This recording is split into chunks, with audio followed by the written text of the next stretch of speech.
So we are going to dive into our conversation, and as I was saying, I will have you as my third panelist for this session. I will begin by just asking Mr. Fomonjon to give us an overview of the advocacy landscape in Central Africa. So let's understand in which context we are. Thank you very much, and thanks also to my colleague Doc and to everyone here present and to the Foundation for giving me this opportunity. In terms of appreciating the advocacy landscape across the region, I would say, particularly taking from a stance of civil society actors are very keen on engaging or making their voices heard when it comes to pertinent policy issues, across the region. If you take the case of Cameroon, for example, civil society actors have actually been at the forefront of advocating or promoting an agenda to end the ongoing crisis in the northwest and southwest regions of Cameroon. We've actually been at the forefront of promoting issues related to free movement of citizens across the Central African region.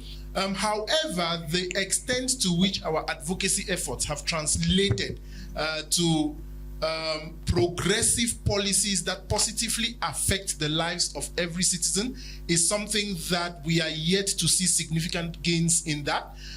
So it calls for civil society actors, to continue to push, and why not strategize differently or innovatively to ensure that we make more gains in this regard. So we'll continue pushing.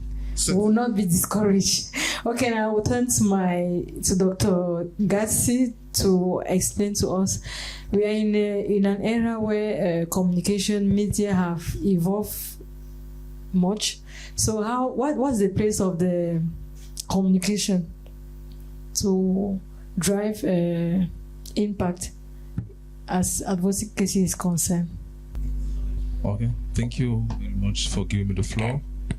I'm very privileged to be here today. It's the first time for me to be invited to this forum, and I hope it will not be the last time.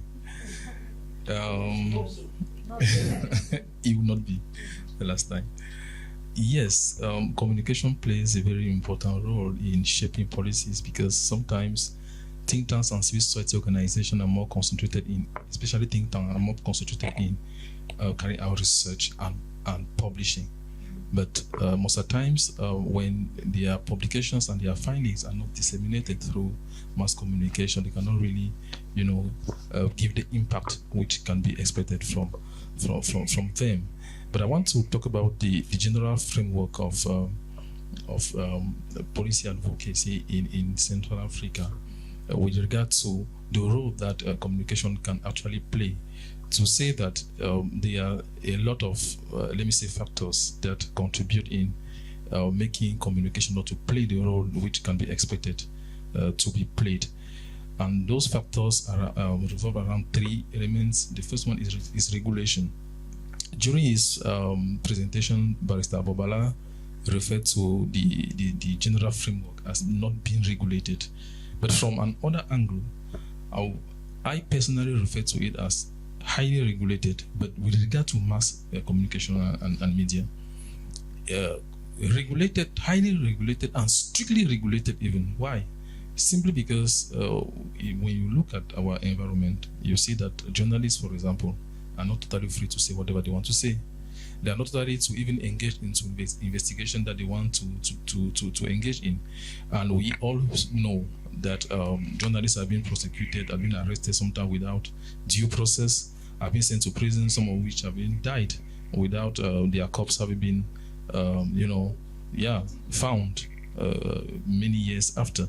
So it gives us the picture, okay, of the environment in which mass communication in general is in Cameroon and in Central Africa, broadly speaking. I'll also talk about the fact that regulation is also very strict in terms of regulatory bodies and in terms of justice. Because in Cameroon we have what we refer to as the National Communication Council, which is the body to regulate the communication sector in Cameroon. But that council has been criticized, including by its own peers, that's by journalists who think that it doesn't have enough power, enough expertise, and even enough independence to actually regulate that domain. Because just to talk about the appointment of its members, all its members have been appointed by the president of the republic, which actually remove a lot as far as their independence is concerned. I might also mention internet coverage across Africa. It's true that there are some projects that have been instituted to make sure that internet is being covered through our countries, but we all experience challenges with regard to internet. The quality of internet and the penetration of internet is very low in Central Africa. In Cameroon and in Central Africa in general, we have the 2G, we have the 3G, and we have 4G in some countries, in some towns, in some big cities. But as you move from those cities to the village, sometimes you do not even have access to internet, and you cannot play. I mean, the communication sector cannot actually play a good role in advocacy, in policy advocacy, if internet is not made use of. Today an illiterate is no longer somebody who doesn't know how to read or write. An illiterate is somebody who is not able to make use of the IT. So that's what I can say for my first round. Thank you. But I will just give a follow-up question to know, with that level of communication that we have, can we say that it is driving impactful policy advocacy campaign despite that level of communication? To a limited extent. We have to acknowledge efforts that have been made both by the government and by civil society organizations in general and think tanks in particular. But I think there are still many factors that hamper their role in advocacy change in Central Africa. One of the elements that we can also mention is the financing. In Central Africa and in Africa in general, it is a very major trend in Africa. Is that most of the funders are foreign funders, and especially from the Western world. When you are a beggar, you cannot be free. When you beg, you never be free. When you beg, the person who gives you his money always gives you the condition. We call it conditionality. We call it governance conditionality. I give you my money, but the condition that you do what I want you to do. So it poses two problems. The first problem is the limited scope of funders. That is, all civil societies in Cameroon and in Africa in general, there is a very limited pool of funders. That is, they revolve around the same funders, and those funders give them their priority. The second problem that it poses is that there is a kind of misalignment of priorities. Because instead of focusing on local priorities, sometimes civil society organizations need to, align with the priority of the person who gives them money in order to keep on receiving money. So all this taken into consideration makes, the advocacy framework not to be very efficient and very effective. Thank you very much. And I will need to also find out from Mr. Fomonjo, what do you think about communication? Why this context so difficult for communication to be used to have impactful results in Central Africa? I think I will tackle it from the perspective of understanding how to leverage communication. If you look at communication, it's a whole bouquet, and to use it effectively to drive an agenda, particularly a policy-driven or a policy-targeted agenda, there are certain elements that need to be taken into consideration. First, what is the message? For organizations engaging in advocacy initiatives, do they sit down to craft a message that resonates with the target audience? Then, who is your audience even? In as much as you are driving, or you are soliciting some policy change from policymakers, be they ministers, be they parliamentarians or senators, it is important to know that there are certain policy-driven initiatives that require the involvement or the push of citizens, be it a quota of citizens or a majority of citizens. So how do you craft the message to connect, yes, with the policy makers, les décideurs, comme on dit, or the citizens who can support and equally push that agenda? Then the next thing to look at is the means or the canal of communication. My colleague talked about social media or in IT nowadays, and I just want to bring an experience I witnessed in Ghana where there was a period, they call it load shedding. In local parlance there, they call it dumso. So it's what we have here as lights out, blackouts. And it became recurrent. This was around 2016. And what happened? Yvonne Nelson, who many of you, if you're into African cinema, Yvonne Nelson, she started on Twitter and said, as Ghanaians, we can't take this anymore. Let us mobilize, go into the streets and pass our message across. That message alone, she then connected with other artists, Sarkodie, Van Vika, John Dumelo, and each of them promoted that message via Twitter. Before you knew it, media houses carried that message and conveyed it further. It was like a vigil march from between 4 p.m. and 7 p.m. A whole street, if I am to use Yaoundé, it's like from Mbalade to Lonka, was filled with citizens, people closed from work to join that march. Lo and behold, in 3 months, the government had to look for an alternative. So they actually went to Turkey to hire a power batch. So a power batch is like a battery that supplies additional good, like a generator. So it's just to say, what is what is your message? Who is your audience? And what means are you using? And I think sometimes some civil society organizations, we have that passion, we have that energy, we want to respond to issues as they are happening, but we fail to technically analyze what we need to do and do it in quotes scientifically, towards the expected end that we want to achieve. And so it's important, I think that is a factor that hinders the effectiveness of our advocacy engagements to really drive the kind of policy changes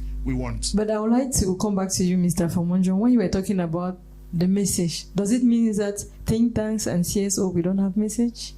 Very good point. Mm-hmm. We do have a message.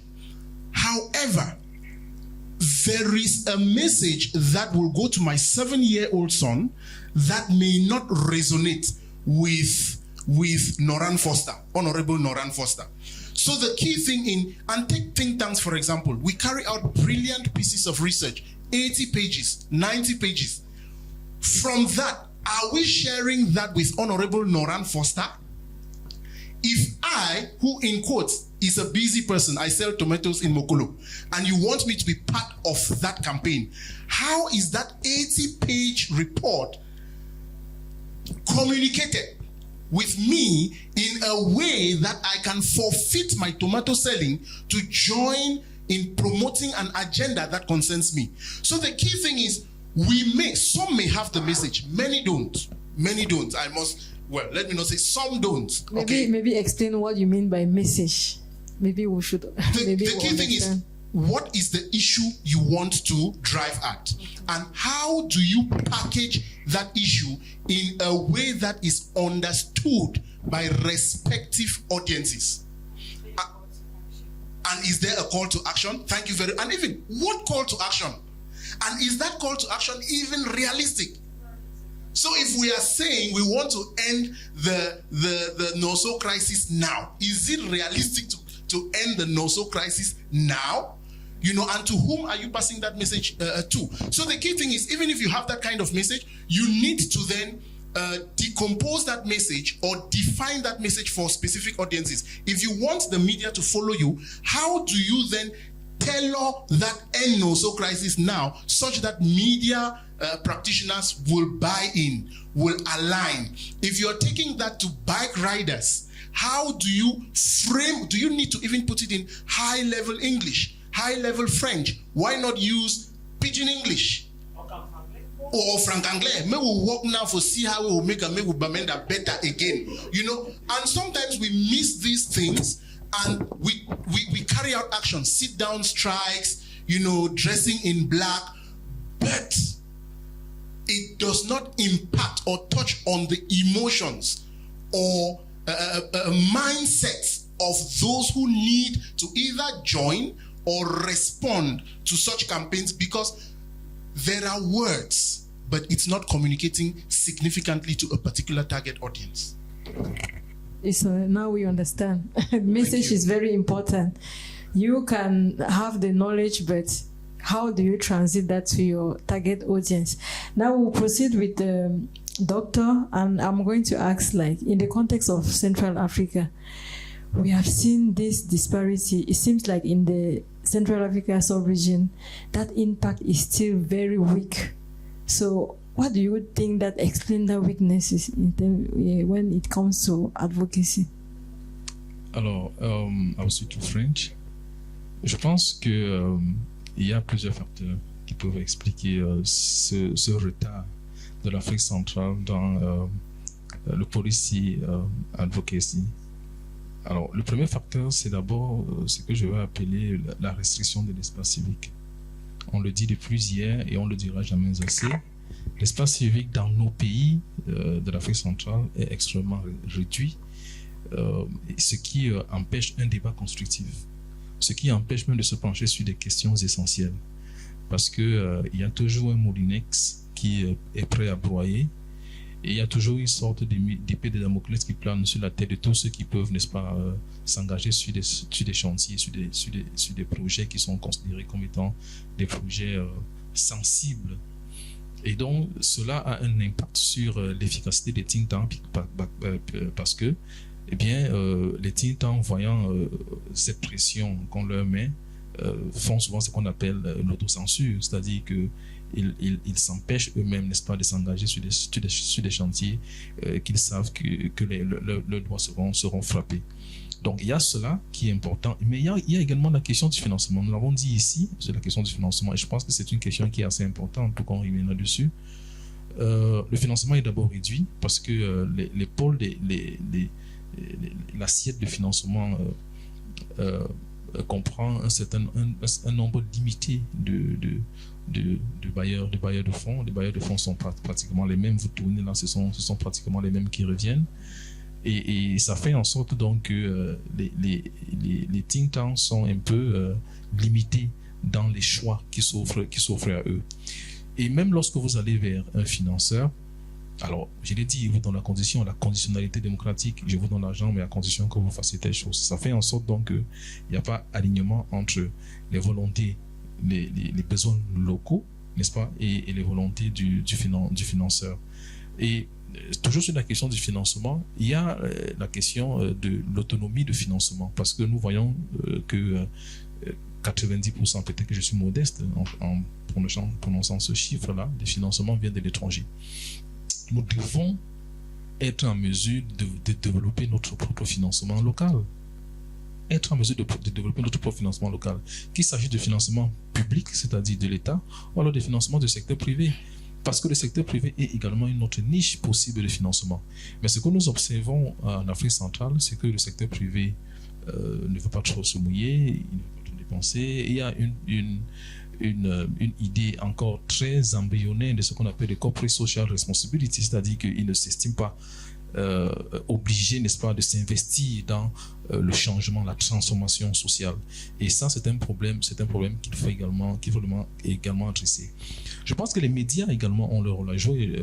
Le co-panéliste ici a fait un exposé brillant des challenges des médias.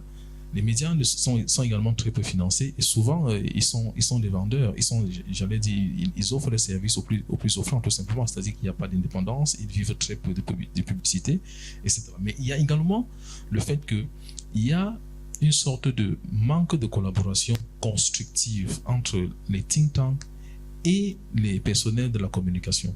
Et c'est extrêmement important. Il le disait ici, vous pouvez avoir un message qui est parfait, vous pouvez avoir une recherche qui est brillamment faite, mais si cette recherche n'est pas présentée, n'est pas communiquée de de manière efficace, elle ne va pas avoir, n'est-ce pas, l'effet escompté. Elle ne va pas avoir l'effet escompté. Je vais peut-être utiliser cette tribune qui m'est donnée pour raconter une petite anecdote personnelle que j'ai vécue. Dans le cadre d'un think tank auquel j'appartiens, nous avons en 2020 fait une publication sur le statut spécial. Ça, c'est quand le statut spécial, en 2019, pardon, avant que le statut spécial ne soit adopté, mais après qu'il soit annoncé au lendemain du grand dialogue national, nous avons fait une publication très technique sur les tenants et les aboutissants du statut spécial. Mais après, nous nous sommes dit, bien, cette publication, on va l'envoyer aux parlementaires. Mais tous les parlementaires ne sont pas des experts sur les questions constitutionnelles. Comment est-ce qu'on fait? Les anglophones qui bénéficient du statut spécial, ils doivent comprendre qu'est-ce que c'est que le statut spécial.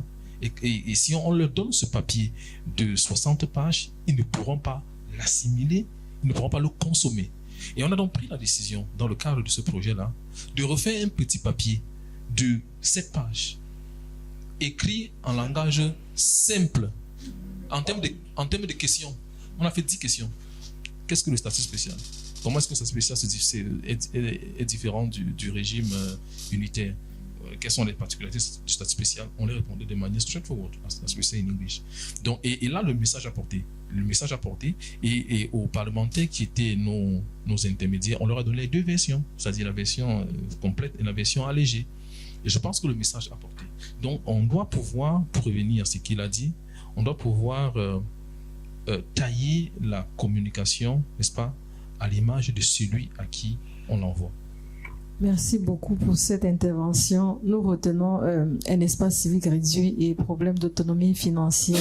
Et ensuite, tailler nos messages par rapport à l'auditoire qui va le recevoir. And I would like to, before I go to my public.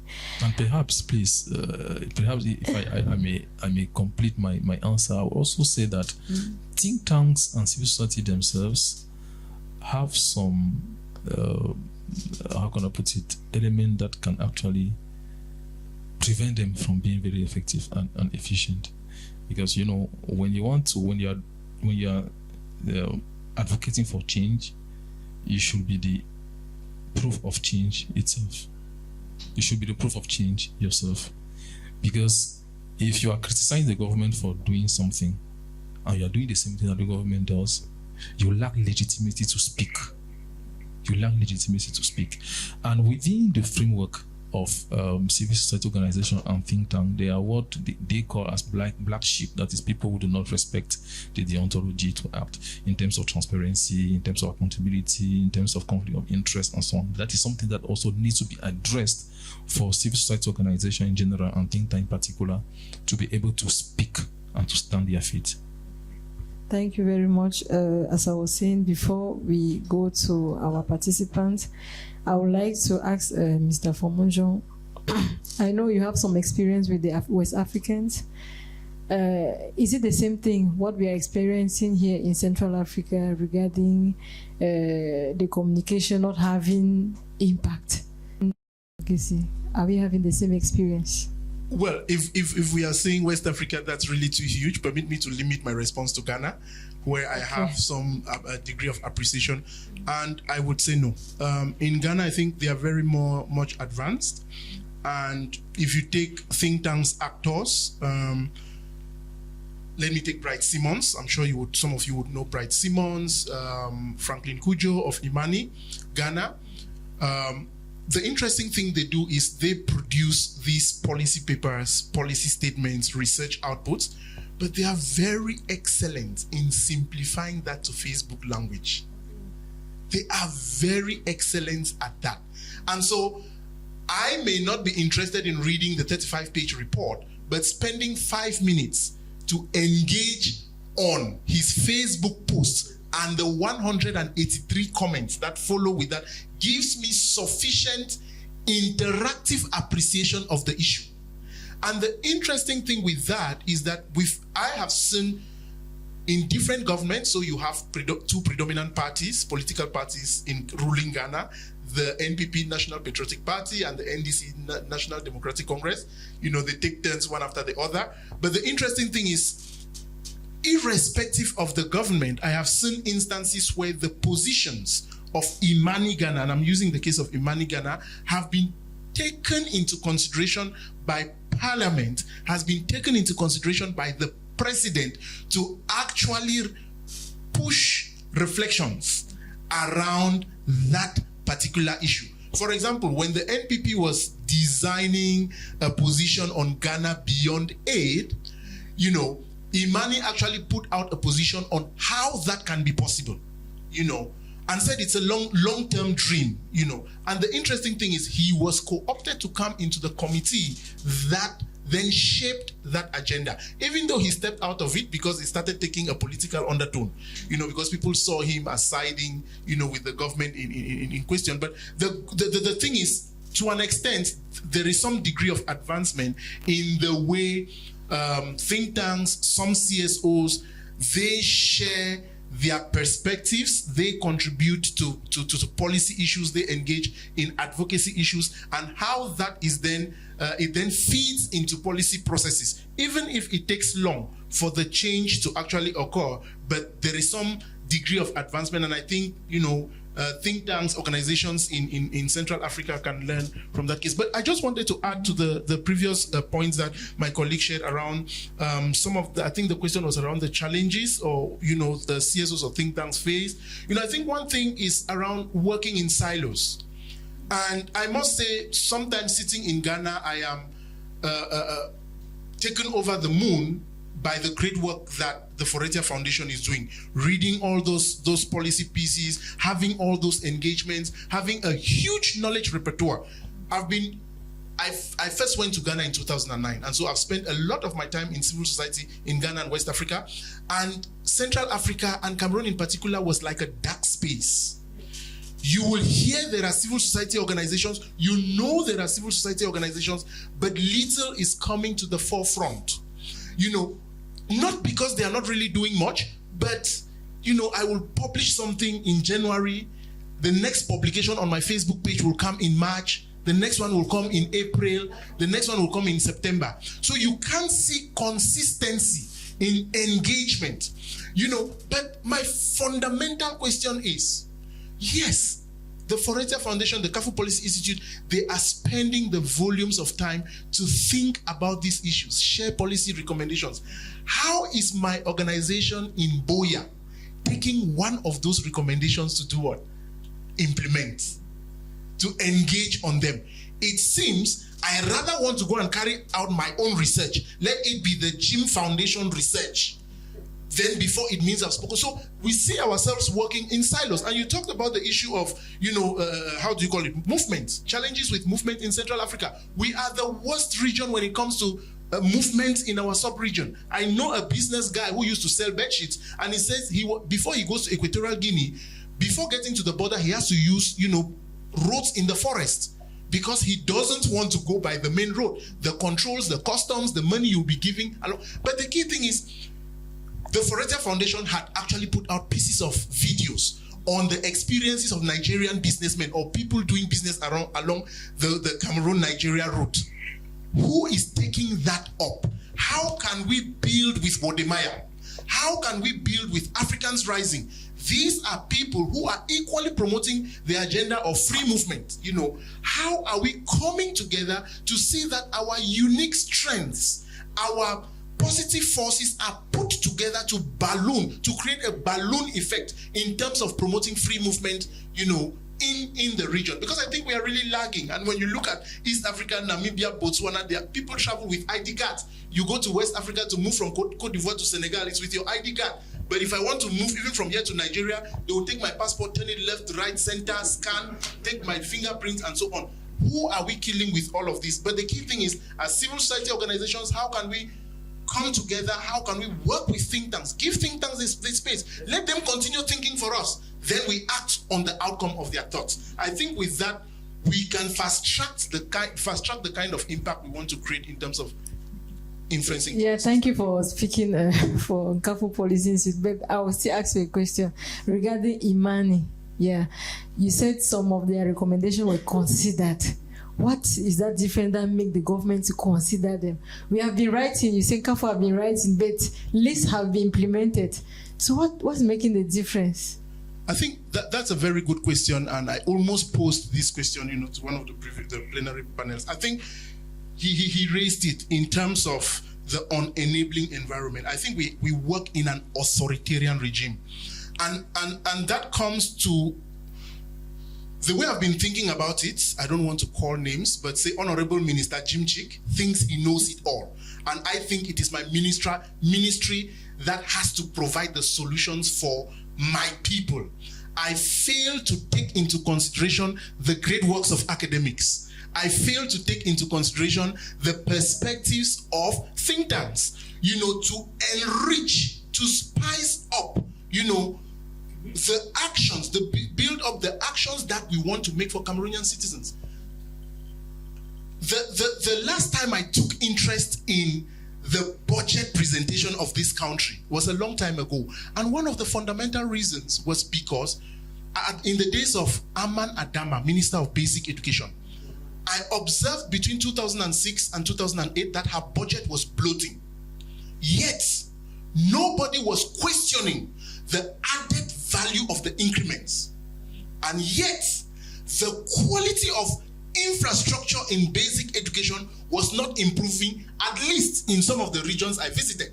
In my village, in pictures that came from the north. So my question is, why then are they bloating the budget, yet the results are diminishing?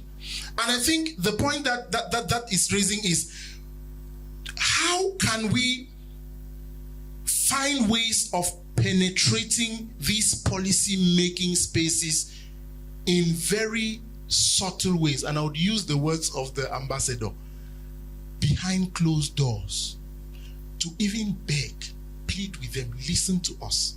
If you listen to us, you will have more ideas that will, help us come up with policy actions that benefit people more. So I really think the main factor is that we have a very authoritarian regime that thinks they know it, and this is my take, they think they know it all and they should do it as they want to do it, fail in their own way, thank you for adding, failing to take into consideration rich perspectives of the collective way that we can do it and the way all of us will benefit from it. Thank you very much. I had a question, but we'll go for our participant, but we'll come back. You explained to us the concept of begging. I don't know if we have to lie down and for them to consider our recommendation. So, on se tourne vers nos participants et ok, il y a déjà un doigt.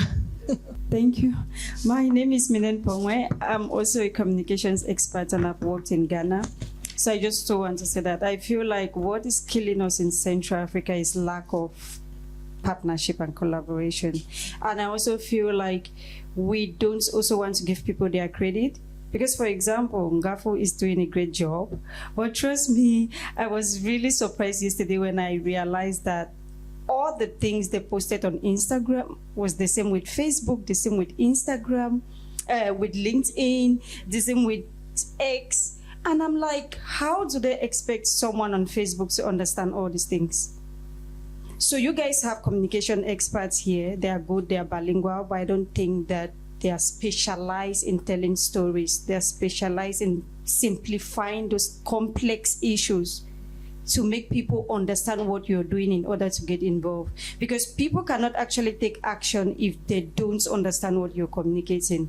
And I also feel like there's also this issue of financing. Because, for example, most journalists as well will not want to come and cover an event when they will not pay them and stuff like that. And our educational system is also a problem. I started as a journalist, but I decided to divert because I felt like it was just a waste of time. You are not specialized in anything. You report on everything. I was at CRTV for 2 years and it was the most useless 2 years of my life. Because today they are asking you to cover something on politics. Tomorrow they are telling you it's World Day of Snake. The next day they are telling you it's World Day of Malaria. And at the end of the day, you are doing everything, but you are doing nothing concrete. There's nothing to take home. And so I just feel like people should try to collaborate, try to network, and also try to give people credit. You cannot do it all. Look for experts, people that are specialized in telling these stories. Thank you. Thank you very I much also for have that a question. one. What are some of the communication strategies that some of these CSOs or think tanks can maybe adopt in order to effectively communicate some of these research articles that can maybe push people to take action? Thank you. Thank you for that question, and we'll get that in our second part. It was to come, the practical strategies. Okay? Yeah. Okay, good. I'm Clément Gounet, researcher and linguist. So there is a problem that we should address as a member of think tanks and CSO organization, is that we are living in this 21st century. So things have gone to an extent of change everywhere. But here, our first problem is our mentality. And then, as a young teacher and researcher, I've faced many difficulties to express myself towards authorities and sharing my ideas. And I had many researches that have been taken upward, but I'm not there. So the thing is that think tanks and CSOs should refine their communication according to a target audience. Because let me take the case of little children. To address to them, you have to use images, jokes, things like jokes, and they will understand better. And then old people, you have to break down the language, because as a descriptive linguist, you have to break down the meaning and the language for them to get you and get involved in your things. So now, we have been, since 2018, Carrefour Policy Institute and the foundation is doing very well. But I think that CSOs still have to work on their communication, refine their communication, and go towards the youth, because many youths are not informed. They are just there pacing up and down, drinking beers, going to bars, traveling from Yaoundé to Kribi, and to do their things. So they don't have about something like policy. They don't think about the future. They think about maybe having a job, having a good salary, and that ends like that. Who's going to lead you tomorrow? So also, we should think about how to train politically the youth. Leaders have to be politically taught in the CSO and the think tanks, and research about political issues, linguistics issues, or language issues to solve conflicts, and all those things should be very, very addressed at a specific moment. Because now we are living a time that you see how there's gendarmerie here, police is there, military, or they are everywhere in the town. And some people are frustrated to come out of their houses. They are afraid, oh, maybe I can go there, they hold me, they take me to jail. So the thing is that we are really working towards that, the change and the improvement of everything. But the first thing we should do is that we have to change our mind about action that we should take. And we as youth, we have to come together as a tissue, like this clothes is united. So I can't if I tear it, I will not be more united with this clothes. So if we say that we are all Cameroonians or all from Cameroon, we should take issues of Cameroon as one. If you have a problem in your village, I should talk. I should address the issue. I should go to my community. Okay, I heard that this thing happened there. Because I have one or so of my students from Central Africa that had a problem. A generator just a booming there, and then one of his friends died. So the girl was just crying during the defense, crying, and then I was very sorry, but I couldn't do anything. Here in Yaoundé, for example, there are some quarters that don't have light since 2-3 days now, and you're in the center. We are in the center and in Yaoundé. So to end up, I would like to say, nous pouvons changer le Cameroun. Nous pouvons changer la manière de voir les choses et d'agir. Le problème, c'est la communication doit être revue à la base jusqu'au sommet. Parce qu'il y a ce qu'on appelle en anglais les happy few, les privilégiés. Il y a des connaissances qui sont pour les privilégiés, on ne refuse pas. Mais à un moment donné, lorsqu'on veut passer à l'action, on doit aller pas à pas et aller vers tout le monde. Parce que chacun a son mot à dire pour la construction d'une société. Si vous voyez la fondation peut-être de ce bâtiment, on a pris des ce n'est pas une seule qui a fait ce bâtiment, c'est de brique en brique. Alors, moi, je pense que le Carrefour Institute et la Fondation a déjà eu à aller doucement, nous allons dire vers un chemin bien travaillé, mais on doit revoir nos différentes manières de communiquer. Et on doit associer à cela la jeunesse la plus petite, c'est-à-dire on peut prendre même de 15 ans à 18 ans à 35 ans ou voire 40 ans pour toucher toutes les masses. Parce que le leadership, parfois, ne s'apprend pas, mais s'acquiert avec de l'expérience. C'est-à-dire, au fur et à mesure qu'ils vont venir se faire informer et se faire transformer par les idées et les innovations qu'ils vont voir, ils vont aller ailleurs aussi parler de cela et ça va faire que le think tank et les organisations de la société civile vont gagner en plus. Merci beaucoup. Je crois que le Carrefour travaille bien évidemment en ce qui concerne cela. Nous avons ce que nous appelons généralement le Community Day. Les derniers vendredis du mois où nous allons sur le terrain, nous rencontrons des jeunes, nous allons dans les établissements, nous échangeons avec les jeunes concernant sur des thématiques les concernant. Nous allons vers, je sais pas, les orphelins, on dit en anglais, less privilege. Nous communiquons avec eux. Et nous communiquons également, nous travaillons aussi avec les jeunes leaders. Si vous avez entendu parler des emerging leaders, oui, donc, comme vous avez dit tout à l'heure, c'est doucement, doucement, et on va y arriver. Merci. Right, Dernière intervention, s'il vous plaît. D'accord, merci, Madame Adeline. I'm Tata Afanu from the Northwest Region and Emerging Leaders Program, participant of cohort 2025. Sorry. I'm a youth. I'm a little bit young. I'm still in the university.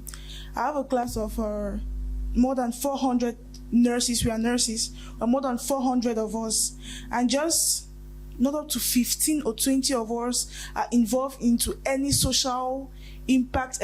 No, we are very, very less than 1% are involved in causing social change or social influence. So I'd like to know how do I communicate this vision? How do I tell them that nothing will change except we act? Because they see me doing things. Some days I don't go to school, and I'm sorry to say that, but some days I don't go to school because I think I weigh my priorities and see what is most important to do on that day. And they don't understand the vision. They don't get it. I've told them, but I don't know how I can communicate it to them. So I'm asking that question. Thank you, and I'm sure that you get your answer. How to communicate that vision, that passion to the others, for them to also get interested. Good afternoon once more, and thank you for the insightful discussion. The question is open. We live in a challenging context already in Cameroon. We have good laws. We have very good laws on paper. I will not deny. But as a communicator, Mr. Chief, how do you think we can advocate so that these laws can be implemented? How can communication play a role in that? And also for Dr. Kansi, I noticed you say you usually work with the FAU, if I'm mistaken. I don't even know how to start. This country is we really, I don't know where we'll start. It's bad. Please, with your expertise and the field, how can we push reforms in this country? How can we push reforms in this country? Because you would have the expertise. Like I mentioned earlier, we do have good laws, but it seems as if at the level of lawmakers, they don't really consult people like you, people that have the expertise. How can you play a role to drive better reforms in this country? We know they end up on papers, and we need people like you to sit. Maybe if they can listen, how can you push so that they can listen and maybe create policies that will source not only young people, but also Cameroonians as a whole? I'm not traumatized, I'm just tired. It's okay. Okay, thank you very much. Can I ask a question as well? No mind. Almost related to her, what she's saying. You have 30 seconds. Okay, the issue is this. She just says, how can that Cameroon has good laws? But now the same country, how can I put it, break the laws. So how can we, even though they break the laws, how can we be able to actually overcome such situation? Because you see, they break the law in their favors. So how can you go about it when it's against you? Thank you very much. I think that most of your questions are all diving into our last part. Yeah, practical strategy. Yeah, we can start with you, Dr. Ngasi. Thank you very much for giving me back the floor. I'll start by making a precision. I am not working with the AU. I worked with the AU as a consultant. Reforms in this country. I will link your question to your own question on how to communicate the passion of social change. I think it is something which will require all of us to work. And the question is very important because in Cameroon we are experiencing a lack of interest in political change, in policy change, and policy advocacy, and in political issues, generally speaking. If you look at the rate of the enrollment on the election register, elections, you come to realize that many youth are not even interested about anything.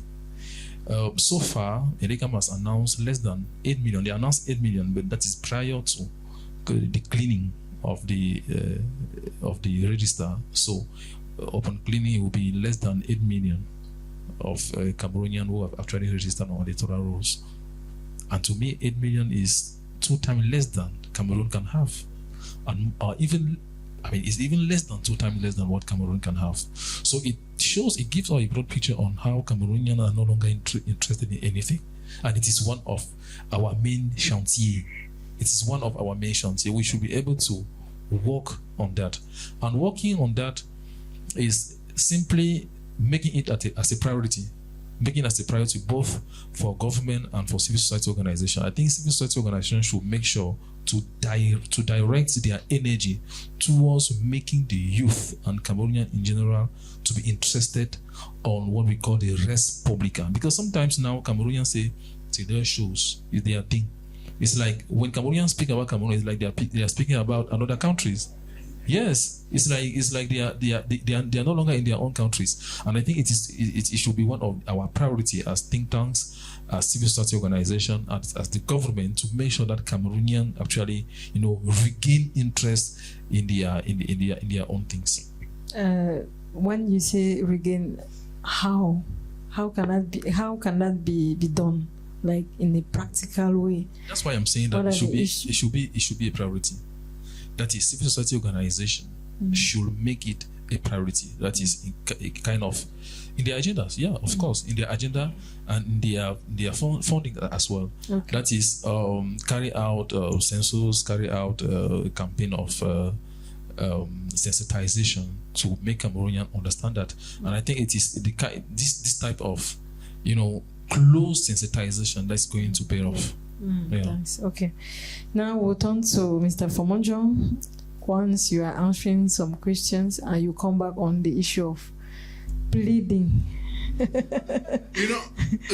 I should begin with that. If you know about the early days of multi-party democracy in Cameroon, when may he so rest in peace, John Frunzi was leading that fight, and they sent gendarmes to Bamenda and they were killing people. I remember, and if you know the concept of takumbang? Yeah, so the concept of takumbang is elderly women exposing themselves naked as a message. Don't do it again or you die. And if you do it, you will die. There were instances where some of those women even cried, "Papa, no come kill me again." And it is an emotional appeal. It's maybe not to say you go to the parliamentarians, etc., kneeling and so on, but that consistent coming and asking for the same thing over and over. It's that emphasis that I'm really laying. When I talk about begging, not really to say I beg, etc.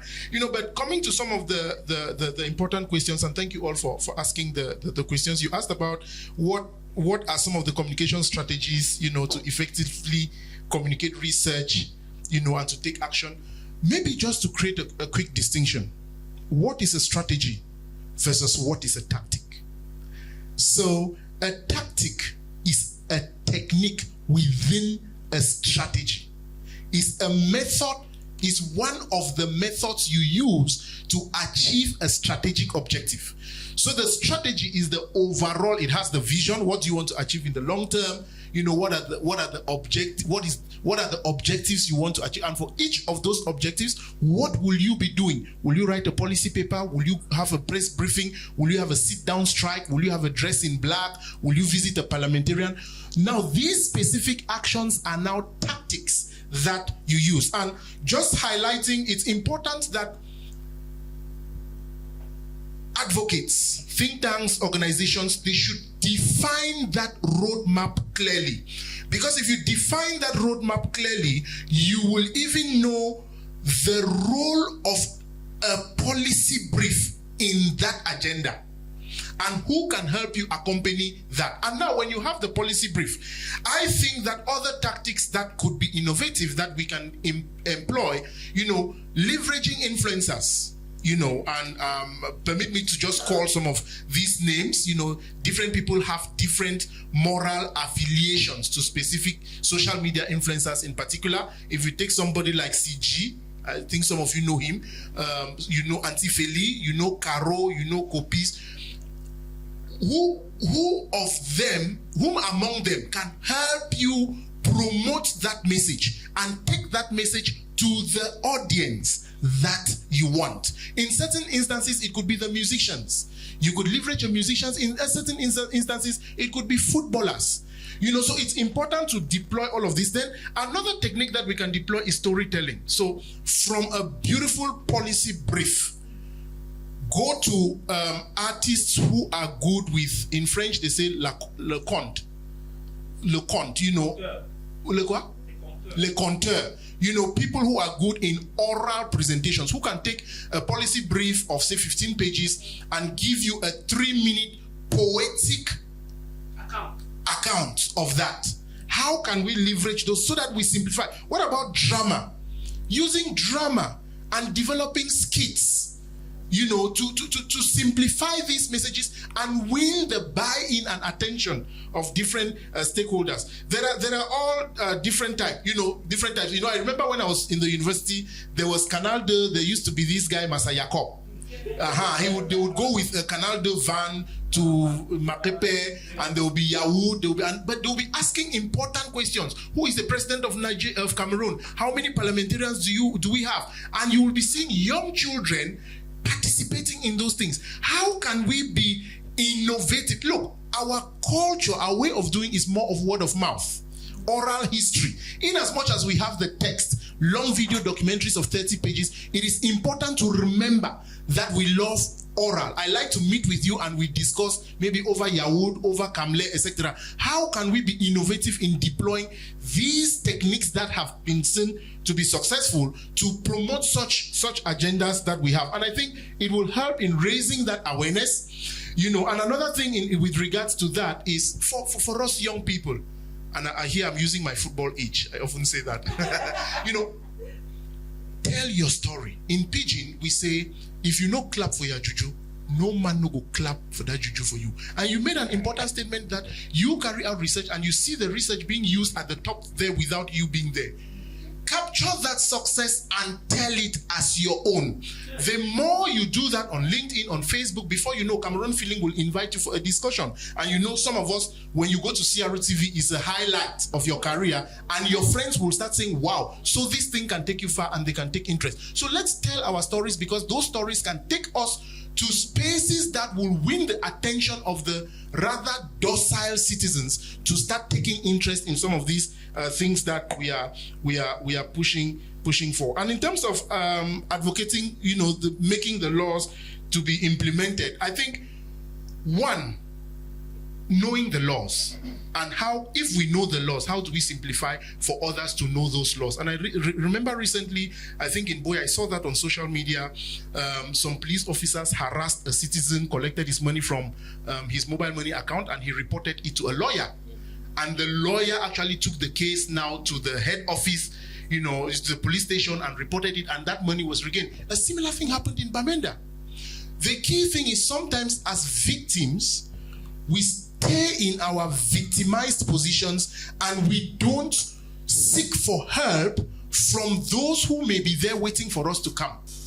And so it's just good to try different alternatives and make sure that those issues, those laws that exist in cupboard, we promote them for others to know. It even helps deepen our understanding of some of these laws. And that way, we will, get buy-in. And please, let's not be in a haste. If we are 65% of Cameroonian who are youth, who are, not interested in some of these things, don't think that between now and December, you will get 60% of the youth involved in all these things at the same time.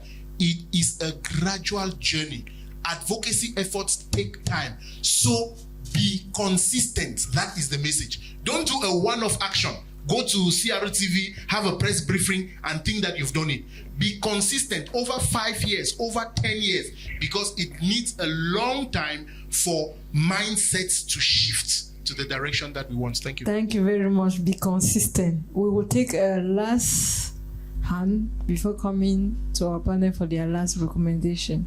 Thank you for the opportunity given. I have a question to ask. I'm being Sinla Desire. I work with the Forager Foundation. So my question goes thus. All of this communication, as the panelists have mentioned, is very vital. But I want to find out, can communication within the think tank space be able to independently get funds for its actions? Why do I say so? Think tanks are like an umbrella term, and communication is a subset within the think tank milieu, and it is very vital. So budgeting for communication is always very small. Let me put it that way. The idea or the vision we have to communicate about our activities are usually very huge, but realistically, those huge communication ideas require huge budgeting. But when you come now to management, they start cutting it. So how do you maximize the little you get to get the required outcome communication-wise? Thank you. That's a very interesting observation. And with the little I know, advocacy is really a lot around communication. And so it's important for the budget to be commensurate with the ambition. It's very, very important. And that is why, in fundraising, we say friend raising, and it's then good to know your funder and also even have prior, in quotes, informal conversations around this to get their tandems, their trends, their potential preferences to how your budget should really look like. So it's really important to be very intentional. And yes, your communication can bring you funding. I don't know if we know about Mackenzie Scott. Do we know about Mackenzie Scott? Mackenzie Scott is the ex-wife of Bezos. Is it Bezos or Bezos? Jeff Bezos. And yes, and so she is doing huge philanthropic donations to organizations across the world. And you don't know how she gets to you, but she will just call your organization and ask for a discussion, ask for your budget, and before you know it, $4 million, $3 million, $10 million, depending on the scale of impact. What is attracting her to your organization? Communication. I know of, this is actually a private sector institution or a firm in Ghana that they just wrote to me and said, Jim, we've received this information and we are thinking it may be a scam. Lo and behold, a funder detected them using AI synthesis of information on entrepreneurs in Africa. And he has been identified, and they are looking to giving him $5 million. So, and how can AI pick you? AI will not talk to you. AI will talk to your online traces as Dr. Adeline Nembod of what? CAFU Policy Institute. How does that come about? Communication. So it's really, really important. I have been a communication professional for years, and I have seen how by communicating effectively and consistently, some partners just walk up to you and respond to your request that you didn't even ask. You had it in mind, you didn't ask it, but they came and responded to it. So it's really very important, and that's why it's important for our budget to be commensurate with that. Then the next thing is creative budgeting, and that's a whole masterclass on creative budgeting, but I'm not very sound even at that. how do you cost budget lines in ways, so you don't go and say communication, $1 million. But you look at staff time, you look at internet, you look at branding, you piece out all those specific things and put relevant budget notes. Because there could be somebody on the funding seat who will just see branding materials and will not understand the relevance of that. So you need to explain what that actually means for them to appreciate your angle. So it's, maybe I'll just end here for now. But really just to encourage us as organizations, one, the last statement. Mm-hmm. Let's not be spontaneous. Let's not go by emotions only. Let's be strategic. So define a strategy for every policy we want to influence, and then see how the little actions, including the policy briefs, etc., will contribute towards the policy change we seek. Thank you. Thank you very much, Mr. Fomonjo. And let's conclude with Dr. Ngassi. Thank you very much. Alors, mes remarques conclusives vont adresser la stratégie qu'on pourrait adopter pour parvenir à un policy change efficace. Et je dirais que ça doit être une stratégie globale. Ça doit être une stratégie globale, ça doit être un projet global. Le gouvernement doit avoir son rôle à jouer.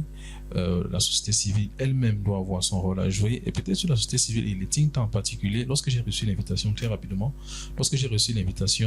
à venir à ce think tank, j'avais une séance de réunion avec mes étudiants de master et je leur ai demandé, do you know what a think tank is? 90% didn't know the meaning of a think tank. We are talking about master students. Many of them, I say 90% didn't know what a think tank is. And it speaks volume on the communication. It speaks volume on the communication. Et je crois que c'est peut-être là également une niche pour l'efficacité, n'est-ce pas, de nos think tanks. Nos think tanks doivent travailler sur leur communication. Et travailler sur leur communication, vous voyez bien que ce que nous, on aime regarder devant les télévisions, c'est les matchs, c'est les films, etc. Les émissions de télé, je vais dire les médias ne nous proposent rien de consistant sur les activités des think tanks.